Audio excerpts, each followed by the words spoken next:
Hello everyone, this is Moustafa again for Passion Sundays. And guess who's our guest today? Mr. Fons Trompenaars, world's leader on cultural diversity in the workplace. And guess where are we doing the interview today? You know what? As you have guessed, it's in the car. You know why? Because he's so passionate about what we're doing. And when he knew that he had to leave to the airport, he wouldn't sacrifice the interview, so he kindly invited me with him in the car to conduct the interview on the way to the airport. Now let's talk passion. Fons, how are you? Wonderful. It's a great pleasure to be here. And passion is easy if you just love what you're doing. And if you know the importance and the meaning of what you're doing, passion is easy. You know, Charles Handy, one of my greatest inspirators from the UK, was interviewed by the BBC. And he said, how come that bankers are so much better paid than teachers and nurses? Mm-hmm. And he said, it's very simple. They are paid for the lack of meaning in their work. If you have meaning in your work, you don't talk about money. You know, one of my daughters is nurse. She never talks about money. She talks about the last patient. Amazing. And why? Because she's one with the work, and then passion comes as a result. Passion is very easy when you love. Oh, love that. So how important then it is for somebody to actually discover their passion? Now, I think very often you feel happy with what you're doing. You don't even call it work. You call it your hobby, you know, and then passion for me is the combination of many things. It's not only emotion, it's the combination with reason. It's meaningfulness, because you can be passionate about the wrong things as well. True. You know, I think extreme dictators in the world had passion. You know, the terrorist in Paris had passion. True. But gee, it was the wrong passion. So if we get passion in the right direction for humanity rather than for yourself, you're in great shape. I love it. You're hitting on exactly something I say. It's passion and purpose. Yes. Passion is alone is not enough. You need both energies. Exactly. The yin and the yang. Exactly. So how easy is it for somebody to pursue passion? Because people have this dreamy idea, if I pursue my passion, everything becomes effortless, easy, and all this, you know, all this sometimes dreamy and in the clouds talk. Sure. But once you're passionate about something, indeed follow your heart. But then the hard work starts. Namely, how can I make an environment that survives? So reason and passion are complementary, but follow your heart. I think all the research, also by Larry Greiner, said people start innovation, people start little companies when they're passionate, when they follow their heart, but they hit a lot of crises. They hit that they're not good leaders, they hit that the company is too small, they run out of money. If you keep on following your passion and you resolve those type of issues, you're in great shape. And what would be the difference, or actually the more important question is, what is the value for a company to invest in helping their people find passion? Yeah, I think when you involve people, engage people in the purpose, because I think passion comes with the quality of your purpose. If you see Walmart, now I'm talking words only, okay. I don't know in real life, but they said, and that's called the BHAG, the big, hairy, audacious goal. We want to be a company that sells more than 200 billion. They made it, by the way. Yeah. But their purpose was what made the difference, because the question is, why do you need to make 200 million? And the purpose is, we want to enable poor people to buy the same the same things as rich people. And then you know why 200 million is important, because you can have better deals for the clients you serve. So for a company to invest in helping their employees find their personal passion and link it back to business would pay return on investment? Enormous amounts.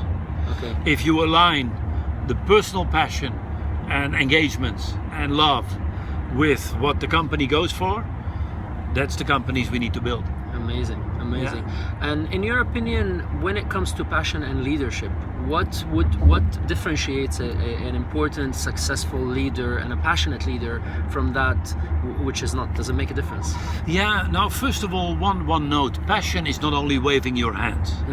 Passion can be done by very relaxed people. No. I mean, with relaxed, non-expressive people. Yeah, I know Finns. Like the Iceman, Raikkonen, you know, yes. the driver, yeah. He's known as the Iceman, but if you talk to him, you know he's loaded with passion. Yeah. So one thing, passion comes from the heart, but it's not how it expresses. It has different ways of expressing itself. So it becomes very important that you also decipher ways people show passion. It's not only done by waving your hands. Amazing. True. Agree. 100% agree. And so now we move a little bit into if things get tough while you're along the way in pursuing your passion and in pursuing your goals, what would help you stay, focused and be able to deliver? Now, I indeed think I think that yin and yang is playing a role here. Yeah. Passion should be the result of something you keep on working hard on. Like some people say, inspiration is 5% of your brilliant idea, but 95% is hard work. Yes. And it's sweat. Yes. And it's the same with passion. I'm passionate about what I do, but if you see all the things I have to do around it, yes. Let's take a couple of hours presentation. I have to fly 12 hours. I have to be in a taxi for at least 1 hour. If you add that up, it's hard work. It's hard work. Well, I mean, it doesn't get more passionate than us conducting the interview about passion in the car. We're 2 minutes away from the airport and you're still engaged and you're on fire. Talk passion and talk hard work. They come together, they feed each other. 100% agree. Very with you. true. And the contrast is a lot of fun, because now I can say, gee, I've done an interview in the car. That was hard work, and now I can relax on my flight back. Beautiful. If it gives that space for feeling of reward and deservedness after. Yes, Look at the passionate smile. Huh? Is he passionate or not? We love that. And I know the work you do in consulting is a form of coaching in a way also. Yes. In your opinion, what makes a good coach or a consultant that deals with leadership? There was an author that I was just looking at in an interview, Oz, and he wrote a book, Judas. Mm-hmm. And he was talking as a Jew on the Palestinian-Israeli problem. And he said, the problem is that we Jews, but also the Palestinians, are not anymore taking the position of the other. And I think as a leader and as a coach, it's all about that. Mm-hmm. He says we need two things, curiosity and humor. Okay. Curiosity is the courage you take to take the position of the other and really understand why they act as they act. Okay. On both sides. Okay. And humor is the sense of relativity. And I think these two things will make you a great leader and a great coach. Curiosity and humor. And humor. Genius. Because humor is two opposite logic that suddenly both turn logical and it makes you laugh. Amazing. And that combination, with curiosity, that you see the other viewpoint, is a great point of departure. Awesome. Thank you very much, Fons. You're very welcome. It's been amazing. Passion! Awesome. We're right at the airport, and I can't tell you this has been the best interview I've ever had, and probably will be for a while. Stay with us, stay focused, stay passionate. Thank you. What do you think? I would really love to hear your opinion. If you'd like to stay engaged, subscribe to our social media channel. And if you want even more valuable resources and exclusive interviews, go to MoustafaHamwi.com and subscribe to our Passion Sundays newsletter.